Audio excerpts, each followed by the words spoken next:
आज इस कितना पर आया? विचार करके और उस ये पर रेट हम कितना कार्य आया करते हैं।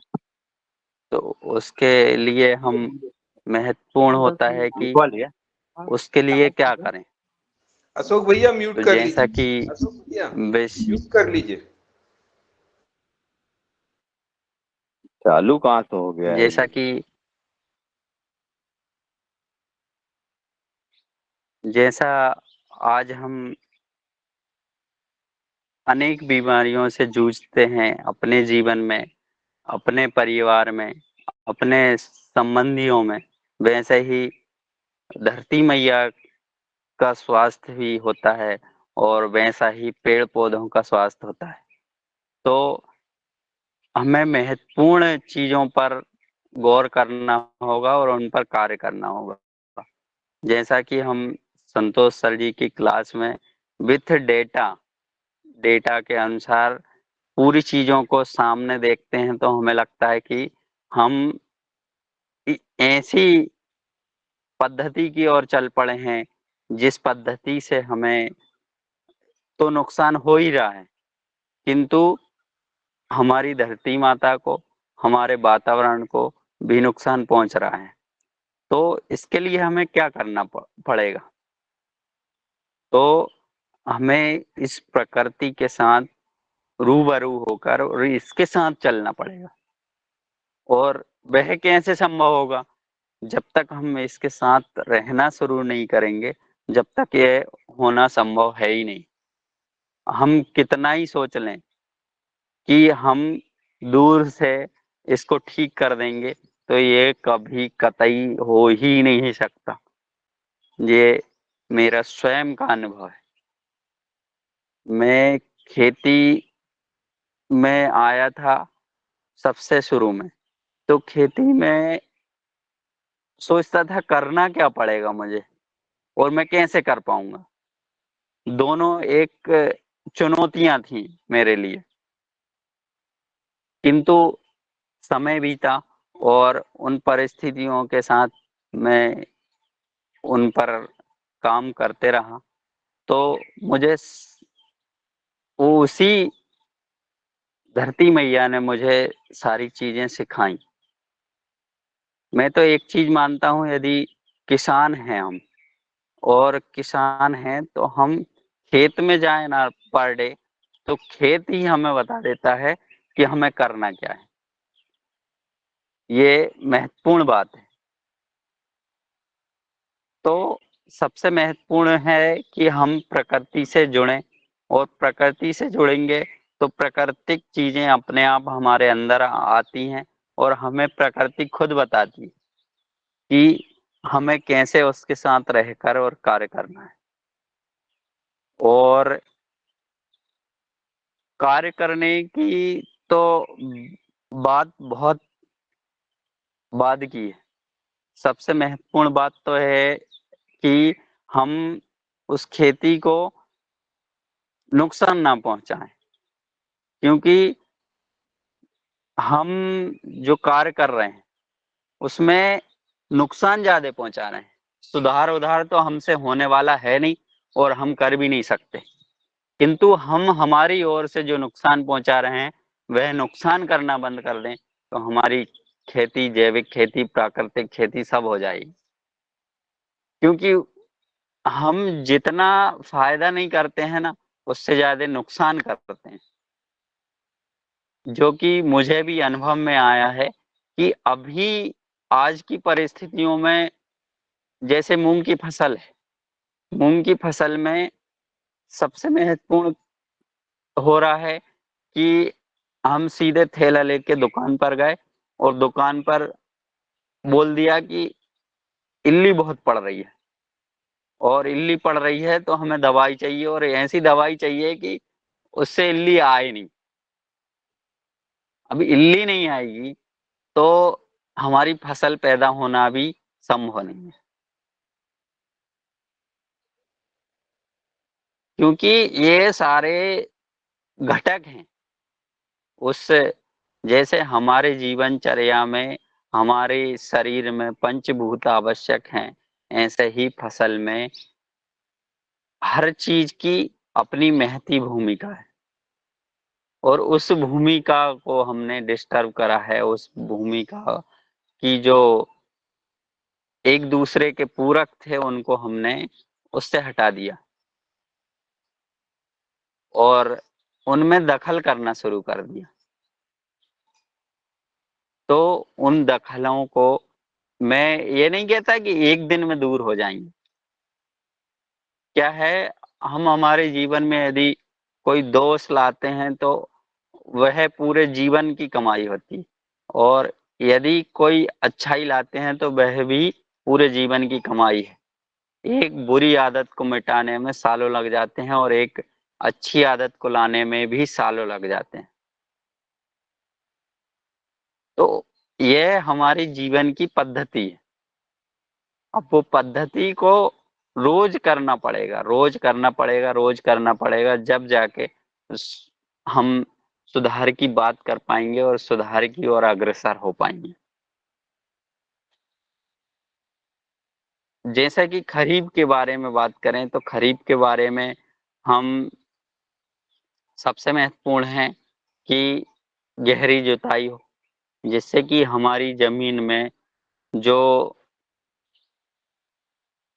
खरपतवार है वह मर जाएं और जो आज जो मूंग की फसल होना शुरू हो गई है तो 12 महीने जमीन की नमी खत्म ही नहीं होती और जमीन की नमी खत्म नहीं होने के कारण उसमें फंगस अधिक मात्रा में रहने लगी, क्योंकि जहाँ नमी होगी वहाँ फंगस रहेगा ही।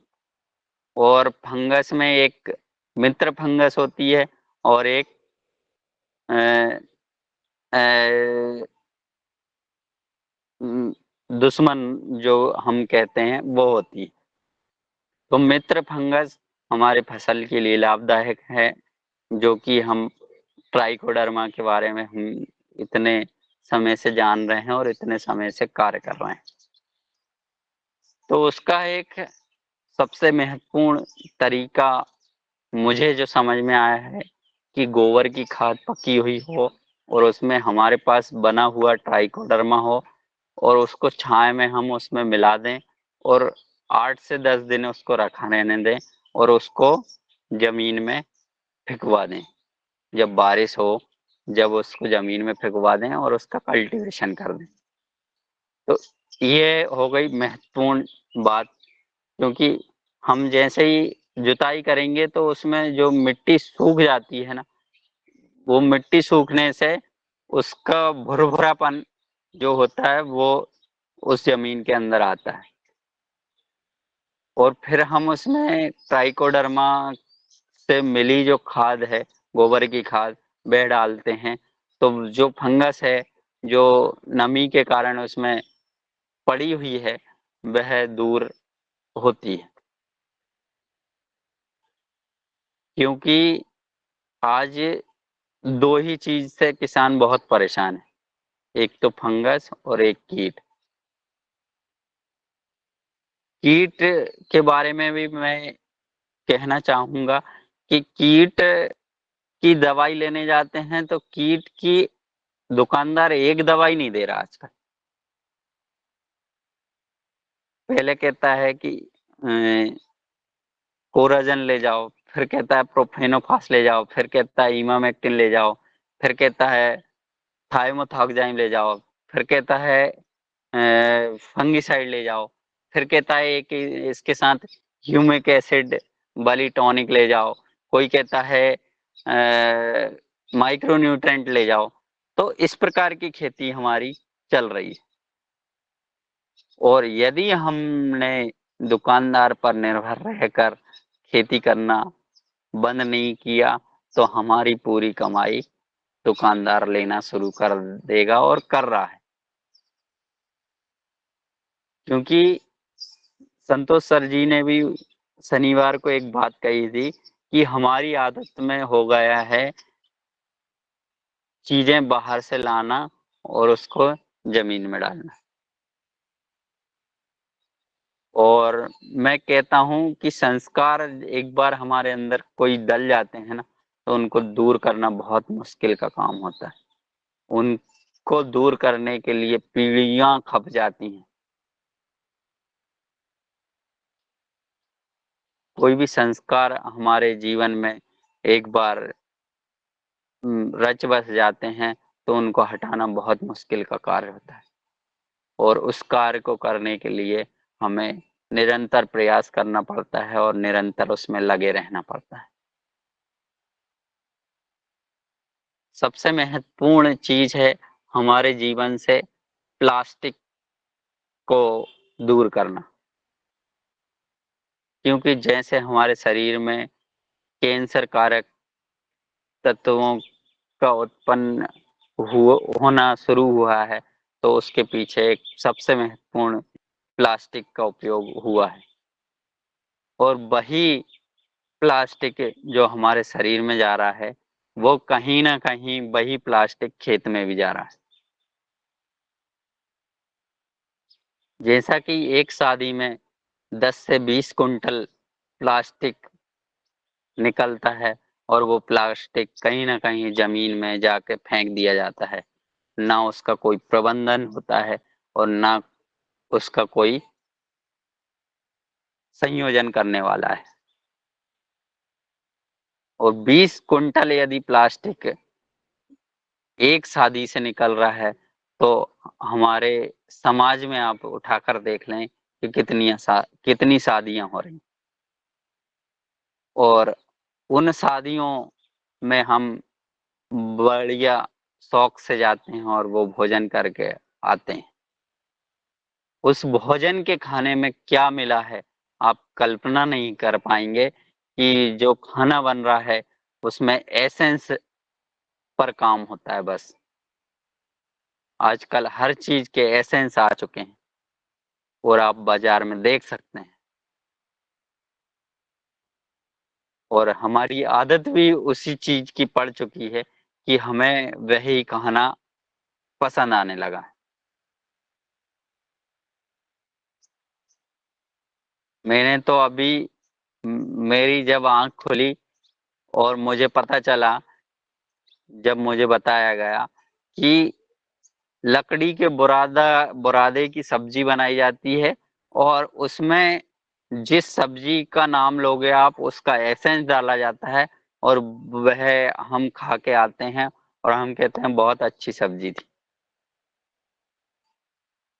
अभी केरी का पना चल रहा है, केरी के पने में भी एसेंस आता है, केरी का एसेंस आ रहा है और वह एसेंस डाल दिया जाता है और वह एसेंस शुद्ध केमिकल से बन रहा है। मुझे एक बात बता दीजिए कि चलो आम के पल्प का तो मैंने सुना था और बनता होगा, मगर केरी का मैंने आज तक कोई सी कंपनी में नहीं सुना कि केरी खरीद रही है। तो केरी खरीद ही नहीं रही है तो फिर उसका एसेंस कहाँ से बन रहा है? तो शुद्ध केमिकल से बन रहा है कि नहीं? और वह केमिकल हम बड़े शौक से खाते हैं और पीते हैं, और उससे हमारे जीवन में जो नुकसान हो रहे हैं उनका परिणाम है बीमारियां, और वही बीमारियां हमारी खेती में भी नुकसान पहुंचा रही हैं। अब जैसे कि संतोष सर जी ने उस दिन बात की थी कि हम वातावरण को अशुद्ध कर रहे हैं। अब आज के समय में जो दवाइयां हैं, प्रोफेनोफास जो दवाई है और साइफरमेथ्रिन यदि उसकी एक बूंद भी अपनी जो त्वचा है उस पर टच की जाती है तो वहां पर जलन होती है। और प्रोफेनोफास हम डालते हैं पास के खेत में और दुर्गंध आती है 10 खेत दूर तक। हम रोड पे निकलते हैं तो वहां भी दुर्गंध आती है, जबकि बाजार में ऐसा भी है कि हम बिना दुर्गंध की दवाई भी ला सकते हैं और उनके रिजल्ट भी हैं, और उनका उपयोग कर कर हम कम से कम वातावरण को दूषित होने से बचा सकते हैं। किंतु हमारी मानसिकता ऐसी बन गई है कि जब तक हमें बास नहीं आएगी, जब तक इल्ली नहीं मरेगी। मैं एक किसान की बात नहीं कर रहा हूँ, ये हमारे पूरे किसान समाज की बात कर रहा हूँ।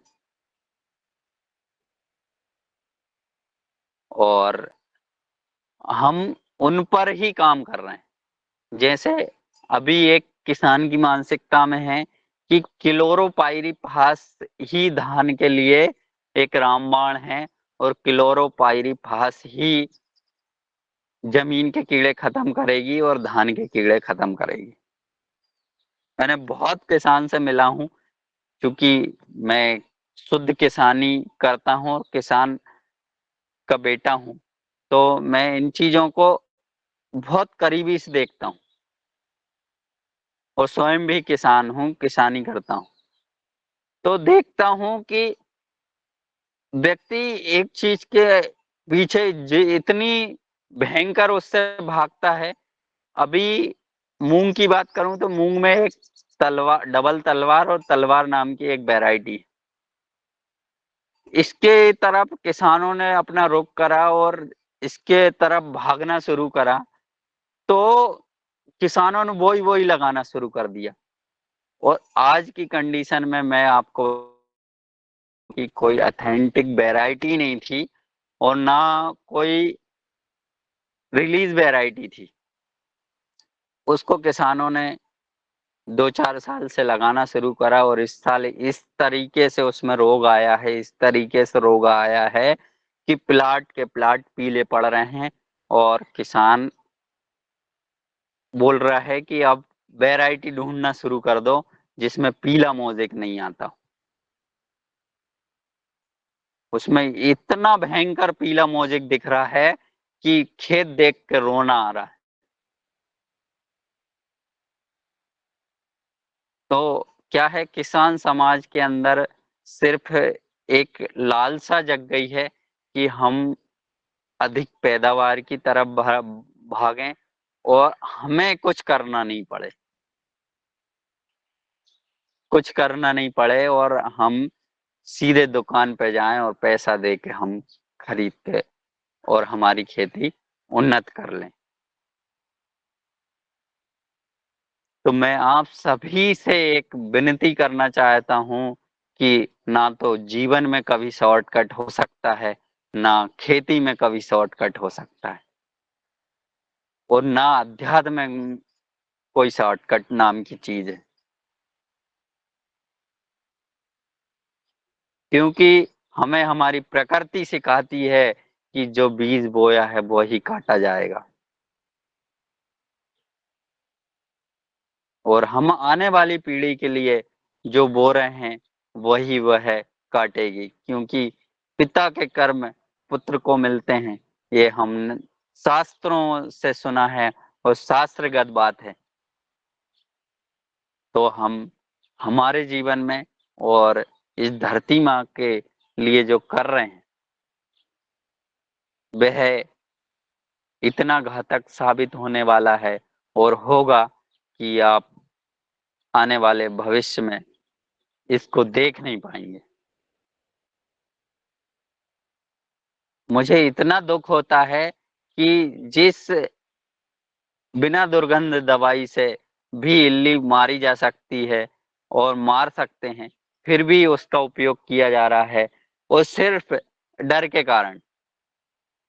डॉक्टर भी डर बताकर और हमसे पैसे की डिमांड करता है और हम पैसे देते हैं और हम खेती में भी वही कर रहे हैं कि डर के कारण कि कहीं हमारे खेत में इल्ली नहीं लग जाए तो फसल नष्ट हो जाएगी और फसल नष्ट हो जाएगी तो हमारा संसार कैसे चलेगा, हमारा जीवन कैसा चलेगा। अरे एक बार भरोसा करके देखिए कि जिसने जीवन दिया है उसको यह भी चिंता है कि जीवन चलेगा कैसे, और जिसने उस पर भरोसा करा है वह कभी आज तक ना भूखा रहा है और ना रहेगा। मैं आपको, यदि कोई व्यक्ति मेरे से चैलेंज करे कि मैं भूखा हूं, तो वह उसके कर्म से भूखा है। उस ऊपर वाले ने तो उसको व्यवस्था दी है और वह कभी भूखा रह ही नहीं सकता। मैं आपको बता दूं कि अध्यात्म कहता है कि एक कहावत भी है जिसने चोंच दी है उसने वह दाना भी देगा। यह कहावत बिल्कुल सत्य है। फिर भी हमारे अंदर जो संग्रहण प्रवृत्ति है उसके कारण हम इतना कुछ करने में लगे हैं कि हम वास्तविकता को भूल गए। और वास्तविकता भूल जाने के कारण हम इतना अंधे हो गए हैं, इतना अंधे हो गए हैं कि हमें दिखता ही नहीं है कि हम कर क्या रहे हैं। बात तो कड़वी है किंतु सच्चाई तो सच्चाई है और वह हमें स्वीकारना पड़ेगा और सुनना पड़ेगा।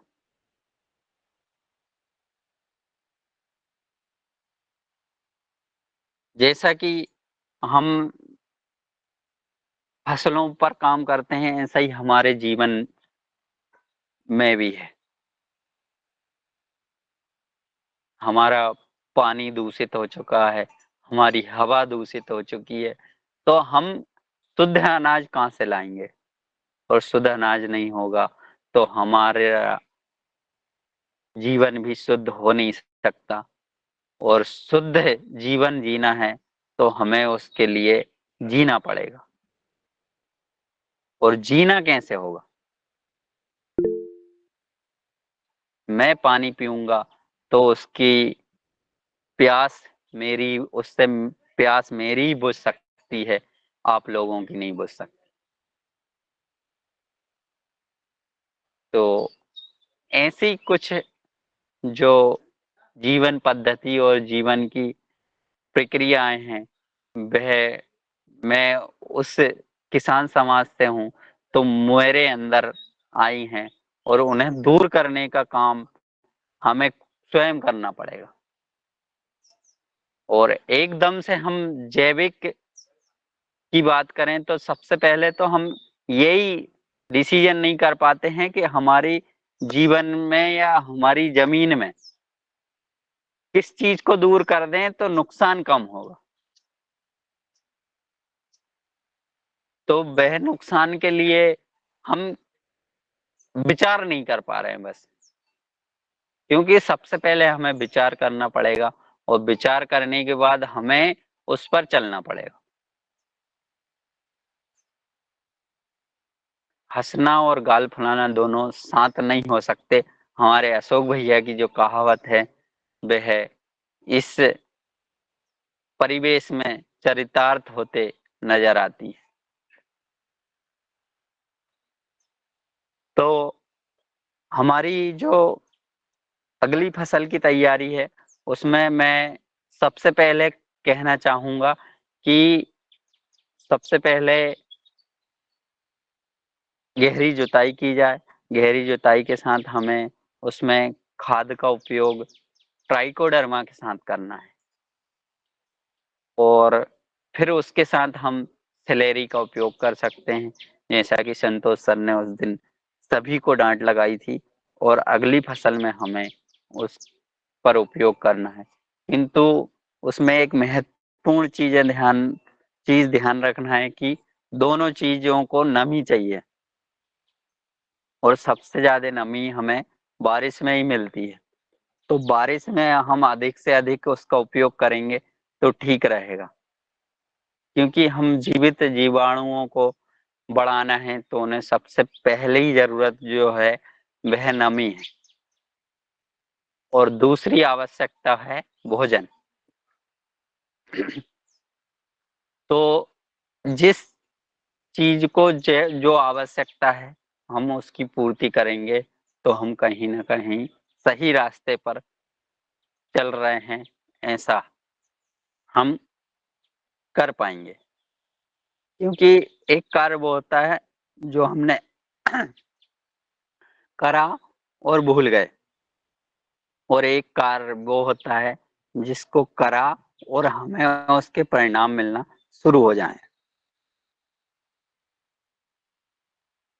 तो फिर तीसरी स्टेज जो आती है खरपतवार। तो खरपतवार को रोकने के लिए हमें जो साधन है वह जो पुरातन से हैं जैसे धान में तो अब संभव नहीं है, कुल्पा जो पद्धति है वह हो नहीं सकती। दूसरा, हम यदि सोयाबीन लगा रहे हैं, मक्का लगा रहे हैं तो उसमें कुल्पा पद्धति का उपयोग कर सकते हैं। और तीसरा, धान में जो खरपतवार है वो तो मजदूरों से ही निकलवाना पड़ेगा। उसके लिए जैविक में खरपतवार नाशक का कोई विकल्प नहीं है। और फिर हम यदि खाद का उपयोग करते हैं धान में, तो खाद के उपयोग में मैं नहीं कहता कि आज से ही आप बंद कर दें खाद, जो डीएपी खाद हुआ या अन्य भी जो खादें हुए वह एकदम से बंद कर दें, किंतु उसकी मात्रा थोड़ी थोड़ी कम करते जाएं।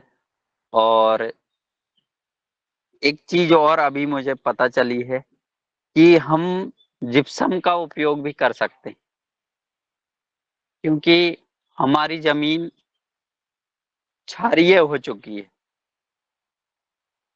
और क्षारीय जमीन के लिए जिप्सम एक महत्वपूर्ण भूमिका निभाती है। और जिससे टीडीएस लेवल बहुत अधिक जिन खेतों में हो चुका है, उन खेतों में यदि हम जिप्सम का उपयोग करते हैं तो वह कहीं ना कहीं संतुलन बना लेती है। तो हम जिप्सम का उपयोग भी कर सकते हैं मूंग की फसल की कटाई के बाद। और एक जो मेरे अनुभव में आया है कि सिंगल सुपर फास्फेट बहुत सारे किसान उपयोग करते हैं, किंतु इसमें एक समस्या है कि सिंगल सुपर फास्फेट में 16% फास्फेट होता है और बाकी का रॉ मटेरियल होता है। 50 किलो की बोरी में 16% फास्फेट होता है और 16% फास्फेट के कारण हम 50 किलो की बोरी हमारे खेत में डालते हैं और 1 एकड़ के लिए 3 से 4 बोरी रिकमेंडेड है। अब 3 से 4 बोरी डालते हैं तो हम 16% फास्फेट डाल लेंगे, तो उसके लिए हमें 50 किलो सिंगल सुपर फास्फेट डालना पड़ेगा। तो जो रेशियो है 34%, उसमें जो अन्य चीज मिली है वह हमारे खेती के लिए बहुत ही दुखदाई चीज है। उसकी बजाय हम रोम खरीद सकते हैं या गोबर खाद कहीं से भी प्राप्त करके और खेत में डाल दें, तो उससे ज्यादा परिणाम आपको देखने को मिल जाएंगे। और गोबर की खाद मैं नहीं कहता कि आप ट्रालियों से लाएं, 10 कुंटल 20 कुंटल जितना सिंगल सुपर फास्फेट ला रहे हैं उतना गोबर खाद ले आए और उसमें जो ट्राइकोडर्मा है जिसमें ओरिजिनल पद्धति से बना हो वह मिलाएं और उसको मल्टीप्लाई करके और खेत में डाल दें, तो आपके ट्राइकोडर्मा से कहीं ज्यादा लाभदायक आपको परिणाम आपको खेत में दिखाई देंगे। अभी मूंग की फसल में मैं बताऊं कि मैंने जो जैविक प्लांट है और उस पर एक भी किसी चीज का स्प्रे नहीं करा और वह मूंग एक बार उसमें इल्ली आई थी और अपने आप वो इल्ली का कंट्रोल हो गया और आज वह फसल फूल पर है और बेहतर है। तो क्या है, हम कुछ चीजों को तो उसके ऊपर छोड़ना ही नहीं चाहते कि इसमें इल्ली लग गई है तो इसका क्या होगा, या हम इसमें कुछ पैदा नहीं कर पाएंगे।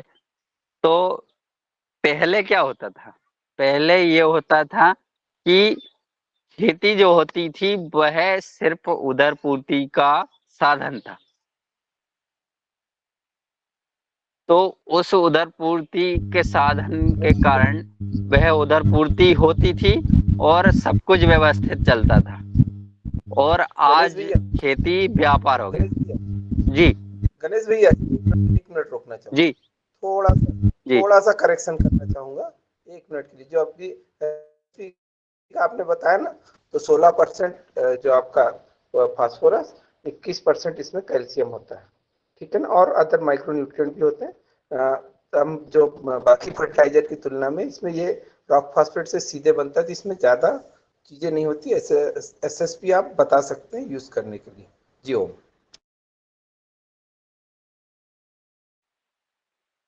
किंतु इसके बनने की जो प्रक्रिया है ना, वो जब से मुझे मालूम हुई है ना भाई साहब, तो मेरा डालने का कभी मन ही नहीं होता उसको।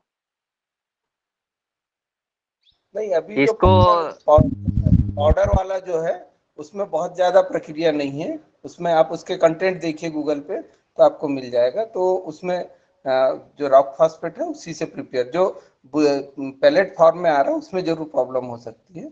जो पाउडर फॉर्म जो पहले से था वो आपका ठीक है।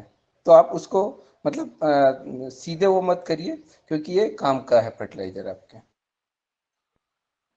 काम का तो है, मगर जो अपने पास तक पहुंच रहा है ना, वो ठीक नहीं आ रहा है। मैंने जो प्रैक्टिकली अनुभव आए हैं ना, वह संतोषजनक नहीं है इसके। इसके कारण मैंने बताया, लिखा होना एक अलग चीज है और उसमें होना एक अलग चीज है। और बहुत सारी दवाइयों में यही हो रहा है कि ऊपर से लेवल कुछ हो रहा है और उसके अंदर कुछ हो रहा है। सबसे बड़ी महत्वपूर्ण समस्या यही है कि जो लिख के दे रहा है उसको प्रमाणित करने वाले लोग सिर्फ पैसा के चक्कर में, उसको घूस के चक्कर में आकर उसको पास करते हैं, और वह मार्केट में आता है और मार्केट से फिर किसान तक आता है, और उसका कोई देखने वाला है ही नहीं कि इसमें क्या कंटेंट आ रहा है और क्या लिखा आ रहा है और क्या इसमें है। दोनों में बहुत जमीन आसमान का फर्क आ रहा है। मेरे अनुभव से जो मुझे मिला है मैं वही बता रहा हूँ। अब इसमें अन्य अन्य लोगों के अनुभव भी अलग हो सकते हैं। मैं इसमें कोई विवादित बातें नहीं करूंगा। जो मुझे अनुभव आए हैं वो संतोषजनक नहीं है इस चीज के। आप खुद स्वयं प्रैक्टिकल करके देख सकते हैं, एक तरफ डालें और एक तरफ नहीं डालें। और खेती की पद्धति में सबसे महत्वपूर्ण चीज है कि आप 10 एकड़ में खेती कर रहे हैं, और 10 एकड़ में से आप तो 10x10 का एक कोना छोड़ें या बीच में छोड़ते जाएं हर बार, और उस चीज को ट्राई करते जाएं। तो आपको स्वयं उसके जो भी डाल रहे हैं उसके परिणाम और उसके अंतर आपको पता चलना शुरू हो जाएंगे। और इस पर सबसे महत्वपूर्ण कार्य करने की जरूरत यही है कि हम परिणाम देखना शुरू कर दें। जैसा कि मैंने बताया कि खेती हमारे पूर्वजों से कभी व्यापार नहीं हुआ करती थी, सिर्फ एक उदर पूर्ति का साधन हुआ करती थी। और उदर पूर्ति का साधन हुआ करती थी तो हमें यह लालच नहीं होता था कि हमें 10 कुंटल मूंग पैदा करना है, 20 कुंटल गेहूं पैदा करना है, और 25 कुंटल मक्का पैदा करना है, और 30 कुंटल धान पैदा करना है। यदि ये हमारे दिमाग से हट जाएगा तो हमारे अंदर फिर से खेती सुधार और जीवन सुधार का संकल्प हमारे अंदर आ जाएगा और हम उस पर कार्य करना शुरू कर देंगे। सबसे महत्वपूर्ण चीज यही है कि हम उस दौड़ में दौड़ने लगे हैं जिस दौड़ में सभी चल रहे हैं। और सबसे दुख की बात मैं बता दूं, सबसे दुख की वेदना बता दूं कि हर व्यक्ति चाहता है कि किसान जैविक पैदा करके दे। तो मैं उन लोगों से पूछना चाहता हूं कि किसान जैविक पैदा करके तो दे देगा, उसके लिए हम जितने लोग जुड़े हैं और जितने लोग यहाँ हैं वह आज से ही संकल्प ले सकते हैं कि हम उस समाज को जैविक पैदा करके दे सकते हैं। किंतु क्या हमारे बच्चे नहीं हैं? हमारे बच्चे नहीं हैं कि हम नहीं चाहते कि हमारा बच्चा अच्छे स्कूल में पढ़े, और हम नहीं चाहते कि हमारे जो शौक हैं वो आम लोगों की तरह हों। हम कार से चलें, हम बाइक से चलें, क्या हम नहीं चाहते? और इन सभी चीजों को उपयोग करना है तो हमें भी उन लोगों के तरह ही कार्य करना पड़ेगा जो कि आज व्यापार खेती में हो चुका है। महत्वपूर्ण कड़ी यही है कि वह समाज हमसे उम्मीद तो करता है, किंतु कभी किसान के बारे में किसी समाज ने सोचा है कि इसके घर में क्या होता है? मैं आपको ईमानदारी से बताना चाहता हूँ कि किसान अपने बच्चे के लिए फल नहीं लाएगा, अपने बच्चे के लिए खाने की चीजें नहीं लाएगा, किंतु यदि दवाई 5,000 की आती है और दुकानदार कहता है कि ये नहीं, ये और अच्छी है, तो वह 5500 की दवाई लाके और अपने खेत में उपयोग करता है। ये बात नहीं हो तो मैं सदन से समर्थन चाहता हूं कि आप बता सकते हैं कि ऐसा नहीं होता, क्योंकि हमें भी उनके साथ बैठना है, हमें भी उस समाज में जीवन जीना है, उनके साथ शादी भोज में सम्मिलित होना है। तो सम्मिलित होने में फिर उसे नीचे दिखाया जाता है और कहा जाता है कि तुम ये नहीं कर पाए, तुम ऐसा नहीं कर पाए। और मैंने आपको पहले ही बता दिया है कि खेती उदर पूर्ति का साधन था, ना कि व्यापार का। अब व्यापार यदि किया है तो समाज को फिर तकलीफ क्यों है? समाज किसान को उन्नत होता क्यों नहीं देखना चाहती? और यदि उन्नत होते हुए देखना पसंद नहीं है तो फिर खुद की उन्नति कैसे होगी?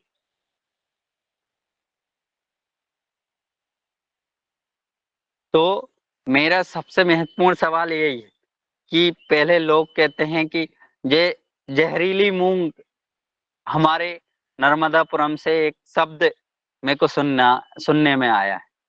मुझे बहुत तकलीफ होती है जब ये शब्द बीच में आता है, किंतु मैं उन लोगों से पूछना चाहता हूं कि आपके घर जो जो भी चीजें आती हैं, क्या वह बिल्कुल चेक होके आ रही हैं और शुद्धता के खरे पैमाने पर उतर कर आ रही हैं कि वह शुद्ध हैं? भाई साहब, एक पैकेट में बंद में यदि कोई चीज आती है, घर का आटा 15 दिन में इल्ली पड़ जाती है, और एक आशीर्वाद या मैं कंपनियों का नाम नहीं ले रहा हूं, जो भी कंपनियां, आटे की कंपनियां चल रही हैं, वह आटा आपके घर तक आता है तो वह आटे में 1 साल से 1.5 साल तक कोई भी इल्ली नहीं पड़ सकती। ये आप खुद प्रैक्टिकल करके देख लीजिएगा। तो हम सिर्फ उन उद्योगपतियों या जो कॉरपोरेट आज बाजार में हैं, उन लोगों के ऊपर कोई बात नहीं करते। सिर्फ किसान की मूंग है तो उसे जहरीली कहकर और उसे नकार दे रहे हैं। आप मुझे बता दीजिए कि जो कीटनाशक आ रही हैं उसके असर 10 दिन में खत्म हो रहे हैं और 11वें दिन फिर से इल्ली पड़ रही हैं, तो वह कीटनाशक ऐसा कैसा चेक होके आ रहा है कि उससे 11वें दिन इल्ली पड़ रही? और एक आटे में ऐसा कौन सा केमिकल मिल के आ रहा है कि उसमें 1.5 साल तक इल्ली नहीं पड़ती? फिर भी दोषी ठहराया जाता है सिर्फ किसान को कि उसकी जहरीली मूंग है।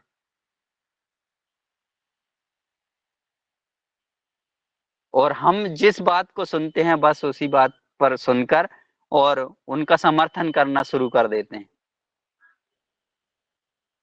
विचार करना होगा हमें कि हम क्या कर रहे हैं और क्या कह रहे हैं, और हमें उनकी जड़ तक जाना पड़ेगा। अब मैं आपसे एक चीज जानना चाहता हूं कि जैसा कि उस दिन संतोष सर जी ने एक कचरे का उदाहरण दिया था कि हर घर से 5 किलो 4 किलो कचरा निकलता है, तो ये कचरे का कारण क्या है? आपने कभी विचार करा है? जब से ये पैकिंग वाला सिस्टम आया है, जब से ये कचरे की क्वांटिटी बढ़ी है, और जब से ही इन चीजों का उपयोग बढ़ा है, जो केमिकल पद्धति है ना, जब से ही इसका उपयोग बढ़ा है, क्योंकि खुला होता था तो तुरंत आदमी देखता था और तुरंत उसकी हिफाजत करता था। आज पैकेट में केमिकल इतना मिल के आ रहा है कि उस किसी को पता ही नहीं चल रहा कि उसका परसेंटेज क्या है, कि उसमें क्या दिक्कत है। 1.5 साल तक मैं कह रहा हूँ गारंटी के साथ उस आटे में इल्ली नहीं पड़ती है। आप नहीं मेरी बात पर भरोसा कर पा रहे हैं तो आप स्वयं प्रैक्टिकल कर लेना कि आप 1 किलो का आटा लेके आना और उसको घर पे रख के रखना और उसको खुद आंखों से देखना कि उसमें इल्ली नहीं पड़ेंगी। वो किसान एक हरी फसल पे स्प्रे करता है और उसको बोल दिया जाता है कि ये जहरीली मूंग है। भाई साहब, किसान ने तो फसल पर स्प्रे करा था, वह धूप से गुजर के आ रही है वह फसल, और वह फली के अंदर पैदा होके आ रही है, फिर उसके घर आएगी और फिर वह स्टोर होगी। स्टोर में भी वो आते से ही उसमें दवाई नहीं डालता है और मैं आपको बता दूं कि वह फसल 3 महीने से 4 महीने उसके घर स्टोर होगी और उस स्टोर के बाद जो कीटनाशक का उसमें उपयोग हुआ है, वह मैं नहीं कहता कि पूरी तरह खत्म हो जाता होगा, किंतु उस कीटनाशक के जो परिणाम हैं वह तो कम होते हैं, मेरा 100% अनुभव है। क्योंकि हमारे बुजुर्ग कहते थे कि नया गेहूं नहीं खाना चाहिए, जो कट के आता है वह नया गेहूं नहीं खाना चाहिए, पुराना गेहूं खाना चाहिए। तो पुराना गेहूं इसीलिए कहते थे कि वह खेत से गुजर के आया है और वह जब अधिक दिन तक हमारे घर रखा रहेगा तो उसकी जो भी उसमें हमने उपयोग करा है उसके रेसिड्यूज लेवल कम हो जाएंगे और हमारे उपयोग करने लायक हो जाएगा। तो ये सारे अनुभव मुझे जो आए हैं, मैंने आप सभी के सामने रखे हैं। इन पर आप विचार करके देखें कि हम कौन सी दौड़ में लगे हैं और हम किसी के कहने में इतनी जोर से उसका समर्थन करने के लिए खड़े हो जाते हैं कि हम एक ऐसे समाज को दोषी ठहरा देते हैं जो कि आज पेट भरने के लिए अन्न पैदा करके देता है और उसके बिना किसी का जीवन संभव नहीं है। और सिर्फ ये इसलिए हुआ है कि हर व्यक्ति इस अंधी दौड़ में दौड़ रहा है, तो किसान ने भी उस दौड़ में दौड़ना शुरू करा है, तो किसान की कौन सी गलती है? मैं कहता हूं एक यदि कोई व्यापारी है और एक यदि कोई पेशेवर है, नौकरी वाला व्यक्ति है, वह यदि उसके कमाए हुए पैसे में से सिर्फ मैं तो 5% पैसा यदि उच्च किस्म का भोजन पैदा करने वाले किसान को देना शुरू कर दे, तो मैं कह रहा हूं किसान कभी कीटनाशक की तो बात दूसरी, कभी उसमें अन्यत्र चीज मिलाने का भी नहीं सोचेगा। इतना मुझे किसान समाज के ऊपर भरोसा है। और 5% यदि इन लोगों में से उस किसान को देना शुरू कर दिया, तो आपको कोई प्रयास करने की जरूरत नहीं है कि आप जैविक लगाओ और जैविक करो। वह खुद आपके 100% शुद्धता से वह पैदा करके और उन व्यक्तियों के पास तक पहुंचाएगा जिन व्यक्तियों को आज लगता है कि हम जहर खा रहे हैं, जहरीली चीजें खा रहे हैं। ये मैं आपको वादा दिलाता हूं। किंतु हमारी जो मानसिकता और हमारी जो समाज की जो अंधी दौड़ है, उसमें हम सभी ये सोचते हैं कि हम ऊपर उड़ जाएं, बाकी सब समाज या नीचे का तबका नीचे ही रहे। ये हमारी मानसिकता में रच बस गया है और इस मानसिकता को दूर करने के लिए हर व्यक्ति को जो इस समाज में निवास करता है, इस समाज में जीवन जीता है, उसको इस बात को सोचने पर मजबूर होना पड़ेगा और इस पर कार्य करने की जरूरत होगी। क्योंकि एक किसान ही दोषी नहीं है इस पूरे वातावरण को अशुद्ध करने में या इस वातावरण को दोषी ठहराने में। इसमें हर व्यक्ति का उतना ही योगदान है जो कि आज इस समाज में जीवित है। मैं आपको सबसे महत्वपूर्ण एक बात और बताना चाहता हूं कि आज समाज में बहुत सारी चीजें जो हमें नजर नहीं आती है ना, परिणाम तो हमें उसके भी मिल रहे हैं। क्योंकि किसान एक ऐसा फ्रंट लाइन वर्कर है जो कि आपको बिल्कुल सामने दिखाई देता है।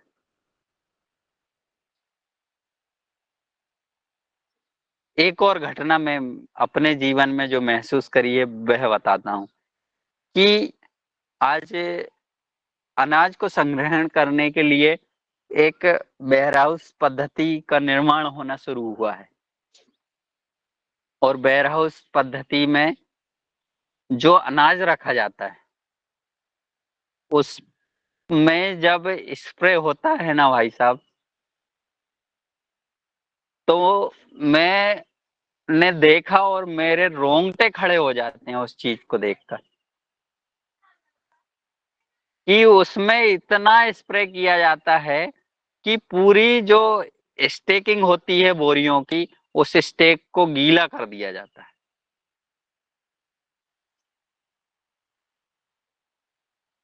और फिर पूरा वेयरहाउस पैक है, उसके 4 किलोमीटर, 3 किलोमीटर, 2 किलोमीटर तक वह स्मेल इतनी भयंकर होती है कि उसके पास रहना मुश्किल हो जाता है। उसके अंदर कोई भी जीवित जीव जिंदा नहीं रह सकता, मैं आपको गारंटी देता हूं। इतना भयंकर स्प्रे होता है और हम उन चीजों को खाते हैं और उन चीजों को हम उपयोग करते हैं और उन चीजों का आटा बनकर हमारे घर तक पहुंचता है और पैकेट बनने के बाद भी आटे में वो जहर को मिलाया जाता है जिससे कि वह 1 साल तक खराब नहीं होता है। ये मैंने खुद स्वयं अनुभव करके देखा है। कभी किसी वेयरहाउस या किसी अनाज भंडारण वाले के ऊपर आपने उंगली उठते देखा है? कभी किसी ने नहीं देखा होगा। सिर्फ किसान समाज ही ऐसी समाज है जिस पर उंगली बहुत आसानी से उठा दी जाती है। क्यों उठा दी जाती है उसका कारण भी मैं आपको बता देता हूँ। क्योंकि किसान संगठित नहीं है और किसान कभी किसी चीज के लिए आवाज नहीं उठाता है। वह अपने खेत में जो कार्य करना है उसमें ही इतना मस्त होता है कि बस उसमें ही लगा रहता है। ये सारी मेरी अंदर की जो वेदना थी मैंने आपके सामने रखी। इनमें इन बातों से बहुत सारे लोगों को आघात भी पहुंचा होगा, तो मैं उनसे करबद्ध क्षमा मांगता हूं। और सभी लोगों ने मुझे समय दिया और आदरणीय रंजना किन्नीकर जी ने मुझे इसलिए समय दिया। मैं आपको कोटि कोटि धन्यवाद करता हूं और सभी के चरणों में वंदन करता हूं और सभी को प्रणाम करते हुए मैं अपनी वाणी को विराम देता हूं। मैं चाहता हूं कि सभी इस बात पे अपने अपने मत भी दे सकते हैं।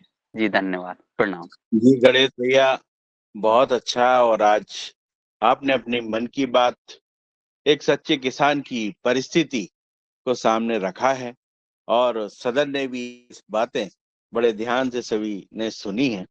अब क्वेश्चन, अगर मैं पहले पवन सर जी को सादर आमंत्रित कर लेता हूं कि पवन सर जी हमें। जी सर। जी जी, धन्यवाद शरद जी। मैं कुछ देर बाद आता हूँ, और क्योंकि कहीं आप बाकी लोगों को इनवाइट कर लीजिए। जी सर, जी सर, जी सर। हैंड रेज है देव कुमार जी का, तो मैं उन्हें सादर आमंत्रित करता हूँ। देव कुमार जी।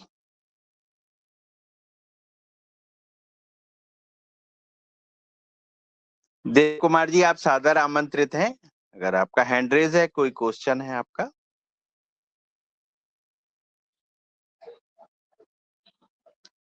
शायद आप अपना देव कुमार स्पीकर जी। चालू करें, स्पीकर चालू नहीं कर पा रहे हो। देव कुमार जी, आपका स्पीकर बंद है। हाँ जी, जी जी। फिर बंद हो गया।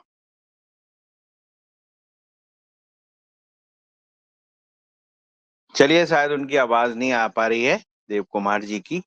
अब मैं हमारे रमेश दादू जी को सादर आमंत्रित करता हूं कि वो हमें।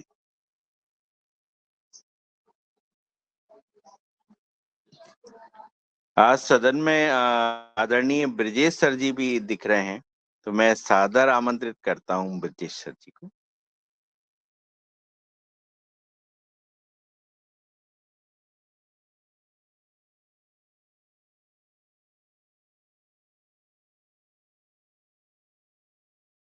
शायद उनके पास तक आवाज नहीं जा पा रही है।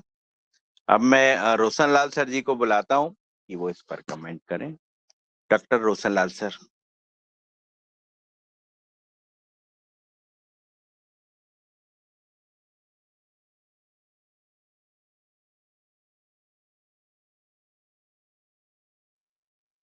लगता है गणेश भैया ने इतनी मन को छू लेने वाली बात सदन में रखी है, तो शायद इसके विषय में किसी के क्वेश्चंस नहीं बन पा रहे हैं, क्योंकि उन्होंने जो बात रखी है वो सत्यता की ओर है और सत्य है कि एक किसान को कैसे कटघरे में खड़ा कर दिया जाता है, और जो जिसने पन्नी का निर्माण किया, जिसने पन्नी को लेके आया, और जो पॉलीथीन का जनक है, और जो पॉलीथीन बाजार में लेके आया, और जहां से पॉलीथीन बिक रही है, उन्हें कभी नहीं रोका जाता।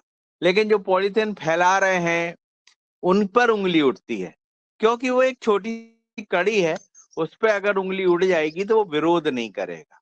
इसके कारण शायद समाज जो है उन पर उंगलियां आराम से उठा लेता है। जो सबसे नीचे वाली कड़ी होती है, उस पर उंगलियां उठाने के लिए बोलने का ही रहता है, बोल दिए। लेकिन जो निर्माता है, जो जनक है, उस पर कभी किसी की उंगली नहीं जाती। आज तक कभी भी कोई भी प्लास्टिक जो कंपनियां हैं, कभी उनके लाइसेंस को रद्द नहीं किए गए, और ना ही कभी जो केमिकल बिकते हैं, इतने महंगे महंगे केमिकल जब बाजार में आके बिकते हैं, कोराजिन दवा के लिए किसान को दोषी ठहराया जाता है, लेकिन कोराजिन के कारखाने को कभी बंद करने के लिए कभी किसी ने पहल नहीं करी, और ना ही कोई पहल करता है, क्योंकि वो एक सरकार को चला रहे हैं। वो आज मंत्री जी की जेब भर रहे हैं, उनके काम ऐसे हैं, तो उन्हें कोई नहीं रोक रहा है। उन्हें रोकना है तो कोराजिन बिकेगी, लेकिन किसान को दोषी बता रहे हैं। ये गणेश जी की भावना है कि अगर इसको रोका जाए तो मेन जहां से उत्पादित हो रही हैं इन चीजों को, वहीं उन चीजों को रोका जाए, तो कम से कम जो फैलने वाली बीमारियां हैं वो ऑटोमेटिक रुकेगी।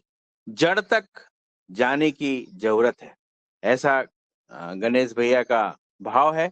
और सदन में अगर कोई कोई भी क्वेश्चन अगर अपने रखने चाहें, तो मैं उन्हें सादर आमंत्रित करता हूं कि वो आए और अपने प्रश्न रखें।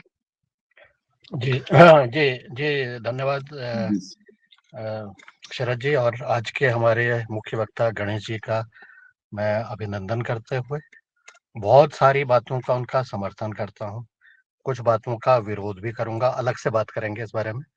कुछ को आंशिक रूप से सहमत हूँ। और जैसे मैंने बताया, कोई भी चीज होती है, उसका जो हमारा नजरिया होता है वो हमारे अनुभव के आधार पर, हमारे संस्कार के आधार पर, हमारे आसपास के वातावरण के आधार पर, ये सब चीजें इसको तय करती हैं कि अब वर्तमान में हम क्या चीज सोच रहे हैं और वर्तमान में उसको सोचने के कारक क्या क्या है। तो मैं अब वैसे तो बहुत कुछ है बातचीत करने के लिए, लेकिन मैं ये कहना चाहूंगा कि जो कृषि क्षेत्र में रसायनों का जब शुरुआत हुई, तो इसका विरोध करने वाले लोग नाम मात्र के ही थे। शायद लाख में से 10 लोग ही होंगे जो कह रहे थे नहीं ये गलत है। लेकिन उस समय वहाँ की जो परिस्थिति थी, देश की परिस्थिति थी, जो भी सरकार की जो आवश्यकता थी या जो वहाँ के समाज की आवश्यकता थी, उसके आधार पर सब चीजें जो हैं रखी गई कि चलो अब ये तो भूखों मर रहे हैं, तो इस बहाने कुछ तो हम केमिकल डाल के कुछ तो बच जाएंगे। अब उसी जब हमने केमिकल का ज्यादा से ज्यादा उपयोग कर लिया, तो जो संख्या लाख में 10 लोगों की थी, आज शायद वो हजारों में पहुंच गई है। और धीरे धीरे उसकी संख्या बढ़ रही है, क्योंकि जनमानस को रियलाइजेशन हो रहा है, सरकार को भी रियलाइजेशन हो रहा है कि हम केमिकल का उपयोग ऐसे ही करते रहे कृषि क्षेत्र में तो ऐसा हमारा नुकसान होगा। लेकिन साथ साथ में अन्य क्षेत्रों में भी जहाँ पर बहुत ज्यादा उपयोग हो रहा है, पॉलीथीन का उपयोग हो रहा है, बाकी चीजों का उपयोग हो रहा है, उसको भी कम करने में सरकार की नीतियां तो बन रही हैं, बिल्कुल स्पष्ट है। और जो नीतियां बन रही हैं उसमें से कुछ काम भी कर रही हैं वर्तमान शासन के, वर्तमान सरकार के परिपेक्ष में सरकार उसके लिए सहयोग भी कर रही है, सारी इंडस्ट्रीज को सहयोग कर रही है। लेकिन बीच में मुझे लगता है कि जो मानव की अपनी लालसा है, अपना जो लालच है, वो आड़े आ जाता है और उसकी वजह से बहुत सारी अच्छी नीतियां भी ध्वस्त हो जाती हैं, क्योंकि सब लोग जो हैं एक ही तरह से सोचने वाले नहीं हैं और सब लोग एक ही तरह से काम करने वाले नहीं हैं। यही हमारे समाज की विडंबना भी कह सकते हैं, क्योंकि ये विडंबना हमारे देश में है। लेकिन जहाँ पर स्थितियां मजबूत हैं, ताकतवर है, सरकार मजबूती से अपना काम करती है, विरोध उसका कम होता है, उसके देश विरोधी ताकतें उसके काम में अड़ंगा नहीं लगा पाती हैं, वहाँ सरकार की नीतियां भी ज्यादा कारगर होती हैं, ज्यादा उनको सफलता मिलती है। अब ये नीतियां कैसी हों, इस पर मैं टिप्पणी नहीं करना चाहता हूँ कि ये जो है ये उसके लिए, पर्यावरण के लिए फायदेमंद होंगी या नहीं होंगी। ये इसके भी बहुत सारे अनुभव देखने को मिलते हैं जब हम दूसरे देशों के साथ अपनी तुलना करते हैं। पिछले संतोष चौहान के जब चर्चा हुई थी, तो मैंने एक इन्फोग्राफिक कोर ग्रुप में डाला था, जिसमें ये बताया गया था कि हम साल भर में कितने लाखों करोड़ों टन प्लास्टिक का वेस्ट जनरेट करते हैं और उसका स्रोत कहाँ कहाँ से आ रहा है। और बिल्कुल उसमें ज्यादातर उसको आप देखेंगे तो उसमें से देखेंगे कि ज्यादातर जो हमारा प्लास्टिक का वेस्ट का जनरेशन हो रहा है वो पैकेजिंग की वजह से हो रहा है।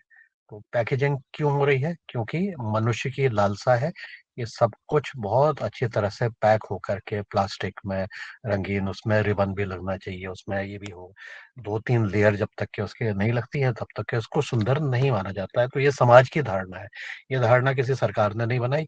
सरकार में के साथ वहां पर जो व्यापारी ने उसका उद्यम लगाया, उसने इस चीज को या तो समझा या उसने उस चीज की मांग बढ़ाई और समाज ने उसको स्वीकार किया और उसकी मांग बढ़ने लग गई। तो ये तो धंधा है। तो ये चीज को जब हम धंधे के रूप में देखते हैं, कोई भी चीज को, और विशेषकर कृषि क्षेत्र को प्रकृति के व्यापार के रूप में देखते हैं, तो मुझे भी याद आ रहा है प्रकृति के व्यापार के ऊपर मैंने जो पिछले वर्ष किताब में कविता लिखी हुई थी, उसमें भी मैंने इन सब चीजों का जिक्र किया हुआ है कि कैसे हम प्रकृति के व्यापार को करते करते प्रकृति को तो भूल गए, लेकिन व्यापार हमारा निरंतर चालू रहे। इसके जुगत में ही बैठे रहे, इसके जुगत में ही हमने बाकी काम करने शुरू कर दिए। और बिल्कुल सही बात है कि पहले हमारी जो थी हमारी जठर की आग करने के लिए खेती करते थे, उसको आदान-प्रदान करते थे, आपस में आदान-प्रदान होता था। अब लेकिन जब उसको व्यापार में तब्दील हो गया, तो फिर कुछ चीज़ें हमारी ऐसी हो गई कि हम उसमें कॉम्प्रोमाइज़ नहीं करना चाहते हैं, उसको हम उस दूसरे दृष्टिकोण से देखने लग गए हैं। तो ये कुछ चीज़ें जो हैं, ये हमें आत्मचिंतन की बात है। और मैंने ये प्रश्न भी किया है कि अब अगर हम हमारे जैविक किसान अपने उत्पाद जैविक तरीके से कर रहे हैं, तो क्यों नहीं इस योगाहार के ही मंच के बाकी सदस्य भी उनकी बात सुने और वो अपनी बात कहें और आपस में तो कम से कम आदान-प्रदान करें। मुझे इसका जवाब ये मिला था, कई कुछ महीने पहले की बात है शायद, कि नर्मदापुरम में सोच हो रही है कि हम आने वाले समय पर अपना एक स्टोर खोलेंगे, अपना एक मेगा स्टोर टाइप का खोलेंगे, जिसमें सारे किसानों का उत्पाद जो है उपलब्ध रहे, जैविक तरीके से रहे और उसके फिर आप कंज़्यूमर तक, उपभोक्ता तक पहुँचने के लिए जो कार्रवाई है उसको कर रहे होंगे। मुझे नहीं मालूम कि उसकी क्या स्थिति है, क्योंकि मैं भी जब भटकता हूँ सामान लेने के लिए, कोशिश करता हूँ यथासंभव, तो मुझे फिर ये नहीं मिल पाता है कि अब मैं किससे संपर्क करूँ, किससे बातचीत करूँ। कुछ किसान हैं हमारे, जिनसे हम कभी-कभी उत्पाद को ले लेते हैं, वो अच्छे दाम में भी उनको मिल रहे हैं। तो ये भी मुझे लगता है कि करने वाली बात है कि हम इसको अपनी जो व्यवस्था बनी है, उसकी उसकी जैविक खेती करने के बाद, उत्पाद उगाने के बाद, उसकी मार्केटिंग की व्यवस्था के लिए भी किसी दूसरे की तरफ नहीं देखें और अपनी व्यवस्था को बनाने के लिए आगे आकर के उसका प्रचार-प्रसार करें और इस मंच के शुरुआती के जो लोग के जो साथी हैं, उनके साथ इस चीज़ को आगे बढ़ाने का प्रयास करेंगे। ऐसा मेरी भी विनती है कि ऐसा अगर करते हैं, तो निश्चित रूप से बहुत सारे मेरे संपर्क में साथी हैं, लोग हैं, किसान हैं, जो कि अपनी खेती को, अपने खेती के जैविक उत्पाद की अच्छी मार्केटिंग करके उसको उपभोक्ता तक पहुँचाने का भी कार्य सफलतापूर्वक कर पा रहे हैं। तो इस दृष्टिकोण से मेरा अनुरोध है कि आप लोग भी इसके बारे में सोचें, इसके बारे में चिंतन करें और दोषारोपण हम किसी को भी नहीं कर सकते हैं कि यही दोषी है। ना हम सरकार को कह सकते हैं, ना हम किसान को कह सकते हैं, ना पूंजीपति को कह सकते हैं जिसने पैसा लगाया, ना किसी और को हम कह सकते हैं, क्योंकि ये हमारे समाज के जो संस्कार उग रहे हैं, ये सब उसके कारण भी हो रहा है। ऐसा भी मेरा मानना है, केवल संस्कार को भी दोषी नहीं मान रहे हैं। तो एक समग्र रूप से ये जो चीज़ें हो रही हैं, इसको समग्र रूप से जब हम देखते हैं, इन सब चीज़ों का अध्ययन करते हैं, गंभीरता से देखते हैं, तो कहीं न कहीं हम अपने आप को भी इसमें किसी न किसी स्वयं को भी दोषी मानते हैं। कहीं पर हो सकता है कोई ज़्यादा दोषी हो, कोई कम दोषी हो, लेकिन इस पैसे के व्यापार ने बहुत सारी चीज़ों को गौण कर दिया है, संबंधों को गौण कर दिया है और बाकी तो चीज़ें अन्य खाने की और पीने की चीज़ें तो अलग ही हैं। और लेकिन बहुत सारी चीज़ों का नुकसान हो रहा है। अब इससे बाहर कैसे निकलें, इस विषय पर भी मुझे लगता है कि हम इसके ऊपर चिंतन करें, आपस में वार्तालाप करें और समग्रता से इसको समझते हुए ये कोशिश करने का प्रयास करें कि अब हम क्या कर सकते हैं, हमारे हाथ में क्या है, हम कर सकते हैं कम से कम उसको करते रहें, निरंतर करते रहें और उसमें फिर कहीं पर भी ढील नहीं हो, लापरवाही नहीं हो और ऐसे लोगों के साथ हम आपस में संपर्क बनाएँ, जो कि इस चीज़ को समझते हों और उसको ले जाने के लिए, आगे चलने के लिए तत्पर रहते हों। मैं इतना कह के अपनी वाणी को विराम देता हूँ। आप सबको नमस्कार। धन्यवाद।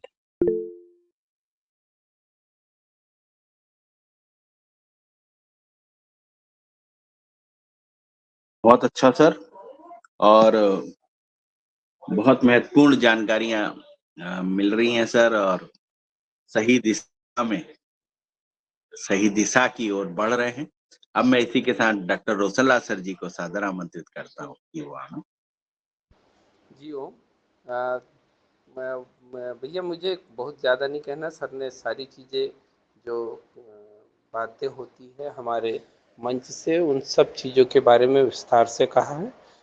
हमारा सिर्फ ये ध्यान रखें कि तथ्यात्मक रूप से जब भी हम बात करें तो थोड़ा सा तथ्यात्मक रूप से जरूर हम चीज़ों को रखें। कोई भी हमारे मुख्य अतिथि आते हैं, हम भी बात बोलें तो थोड़ा सा इस पर मेरा निवेदन रहेगा, क्योंकि मेरा ऐसा मानना है कि हर व्यक्ति का ज्ञान बहुत अच्छा है। हमारे जितने लोग जुड़े हैं सब बुद्धिमान हैं और सारी चीज़ें बहुत अच्छे से करते हैं और कर्तव्यनिष्ठ हैं, तो कहीं किसी में उसकी कमी नहीं है। बस थोड़ा बहुत कहीं अगर मान लो कोई चीज़ होती है और स्वीकारने में कोई संकोच नहीं रखे। अगर मेरे से गलती होती है तो मैं स्वीकार करूँ कि हाँ नहीं ठीक है, इसको मैं देख लेता हूँ। तो इसको भी थोड़ा सा हम अपने उसमें जोड़ें तो एक जो वो बनी रहेगी। और निश्चित रूप से गणेश भैया बहुत बढ़िया काम कर रहे हैं, बहुत ऊर्जावान हैं और उनको बहुत बहुत शुभकामनाएं। बहुत आगे बढ़ते रहें और विचार बहुत ओजस्वी हैं, क्योंकि विचारों की ओजस्विता के साथ उन पे नियंत्रण भी बहुत ज़रूरी है। क्योंकि जैसे वो हमारे रघुवंशी भैया बोलते हैं कि जो आदरणीय हमारे योगाचार्य जी की रा जाहि विधि राखे राम ताहि विधि रहिए, नहीं जाहि विधि रहे राम ताहि विधि रहिए। तो वो बड़ा कठिन है, राम जैसे रहे वैसे रहिए। तो मैं यही बहुत अनुरोध करता हूँ। जी थैंक यू। जी सर, बहुत अच्छा। और बहुत आपका मार्गदर्शन हमेशा बहुत महत्वपूर्ण रहता है सदन के लिए। और मैं अब इसी के साथ दिनेश सर जी को बुलाता हूँ कि दिनेश सर आप आए। जी आदरणीय धन्यवाद। और बहुत ही सुंदर चर्चा रही और आवश्यक चर्चा भी। और जैसे आदरणीय डॉक्टर रोशनलाल सर ने कहा कि तथ्यपरक बातें होनी चाहिए, तो मैं आदरणीय पवन सर ने याद दिलाया प्रकृति का व्यापार, तो फिर मेरे मन में ये बात आई कि मैं भी बात रखूं, क्योंकि जो डॉक्टर आदरणीय गौर सर ने जो बात रखी है बहुत महत्वपूर्ण रखी है। और वास्तव में मुझे भी ये लगता था और अभी भी लग रहा है कि किसान साजसन इस क्षेत्र में आया, केमिकल्स के क्षेत्र में। क्योंकि जब हम पढ़ते हैं कि जो विश्व युद्ध हुई हमारी खासकर सेकंड द्वितीय विश्व युद्ध, तो दुनिया के पास इतने जहरीले हथियार थे जिसमें अधिकतर नाइट्रोजन से बने हुए हथियार थे। तो तब अब युद्ध समाप्त हो गया, शांति की घोषणा हो गई। अब शांति की घोषणा के बाद व्यापार थमे नहीं, युद्ध का व्यापार। तो लोगों ने फिर उस नाइट्रोजन के उपयोग की सोची और सोचा कि क्योंकि नाइट्रोजन हमारे खेतों के लिए महत्वपूर्ण रहती है, तो क्यों ना इसी में व्यापार किया जाए। तो हमने प्रकृति का भी जो व्यापार प्रकृति को भी साजेशन इसमें घसीट दिया, जैसे किसान को घसीटा। और किसान तो बदनाम होता है, वरना हम खाते तो अन्न ही हैं। और तब समझ में आता है, जैसे आदरणीय गौर साहब ने कहा कि जब वो अन्न प्रोसेसिंग से होकर के आगे बढ़ता है, 1 हफ्ते में, 2 हफ्ते में खराब होने वाला आटा 2 साल तक खराब नहीं होता है, तो फिर तो किसान को तो इसकी जवाबदेही नहीं है। ये बात भी सही है। मुझे स्मरण होता है बुंदेलखंड क्षेत्र में काफ़ी समय पहले एक इवैल्यूएशन के लिए मैं भेजा गया था, मैं गया था। तो ये देखना था कि वास्तव में जो जैविक खेती कर रहे हैं, वो कैसे कर रहे हैं। तो मुझे सबसे अच्छे एक किसान के घर में ले जाया गया और बहुत बड़ा घर उनका था। बरामदा एक बरामदा था और उस बरामदे के साथ ही 2 बरामदे और थे। तो मुझे दिखाया गया कि यहाँ हमने बीज रखे हैं, मटर के बीज। और मटर के बीज रखे थे, तो ये 2 मंजिला घर था। तो दोनों जगह बोले, मैंने तो मुझे तो पहली बार इतने सारे मटर के बीज दिखे। लेकिन उसके ऊपर पूरा परत लगी हुई थी अ, शायद गैमेक्सन की। तो मैंने कहा ये क्या है? तो किसान जो थे, उन्होंने कहा ये आटा आटा डाला। मैंने कहा आटा क्या? बोले कि इससे क्या होता है? अब बदबू इतनी आ रही है बहुत तेज़, लेकिन बोले कि आटा डाला हुआ है। और जो मेरे साथ में थे उन्होंने बोला कि हाँ, ये आटा ही डाला हुआ है। अब फिर बात करी हमने, उन्होंने बैठाया, बोले कि मैं थोड़ा देर देर बाद आता हूँ। तो फिर क्या हुआ कि ये पता चला कि उनके घर में जो कंपनीज़ के लोग हैं, वो 7 कंपनियों के, केमिकल कंपनियों के लोग थे वहाँ बैठे हुए। और फिर पता चला कि जो वास्तव में जो जैविक खेती कर रहे थे, उनका सर्टिफ़िकेशन नहीं हुआ था। और जो इस तरह से खेती से लेकर के और उसके स्टोरेज तक के अंधाधुंध केमिकल्स डाल रहे थे, उनको सर्टिफाइड किया गया था। और ये कार्य, ये इस तरह का व्यापार आज भी है, जो वास्तव में जो अच्छा कार्य कर रहे हैं, धरती का कार्य कर रहे हैं, अन्न और प्राण का कार्य कर रहे हैं, वो कहीं नज़ारा और बदनाम है। लेकिन जो ये एक मछली सारे तालाब को गंदा कर लेती है, ये कहावत अभी भी जारी है। आदरणीय, आप सभी ने आजकल की खबरों में देखा होगा कि अमेरिका ने करोड़ों रुपए का आम को वापस भेज दिया भारत को, और वो पटा हुआ है केमिकल से और पॉइज़न से, जो भी है वो डिटेक्ट हुआ तो उन्होंने वापस भेज दिया। लेकिन उसमें राजनीति हावी होगी, तो वास्तव में फैक्ट्स होना बहुत ज़रूरी है, और फिर फैक्ट्स हो गए तो हमारे विवेक भी जागृत होंगे और लोगों को भी समझ में आएगी। मैंने फिर देखी, बहुत सारी टिप्पणियाँ देखी, तो कुछ का कहना था कि जिन लोगों को फ्री में राशन जा रहा है, उनको एक-एक आम भी पहुँचाया जाए। तो उनमें समर्थन करे कि हाँ, ये आम भारत में ही बाँटा जाए। लेकिन वास्तव में वास्तविकता और उसकी गहराई कोई नहीं जानता। तो ये आज जो हमारे मुख्य वक्ता जी ने बात रखी है, ये बहुत महत्वपूर्ण बात है, और ये अगर ज़मीनी तौर पर और नीतिगत तौर पर सामंजस्य रखेगी, तो निश्चित ही हम इस बड़े युद्ध से, वास्तव में एक भारत और पाकिस्तान के जो कहा गया कि युद्ध हो रहा है, उस युद्ध से बड़ा तो हमारा किसान युद्ध लड़ रहा है, हमारे उपभोक्ता युद्ध लड़ रहे हैं। और इस प्रकृति को व्यापार के संकटों से बचाना भी बड़ा कठिन दौर है, लेकिन शायद हम बचा सकेंगे, जो हमारे किसान प्रयास कर रहे हैं। मुझे ऐसी भावनाएँ आप सभी के माध्यम से प्राप्त हुई। मैं धन्यवाद करता हूँ सर। आदरणीय, प्रणाम।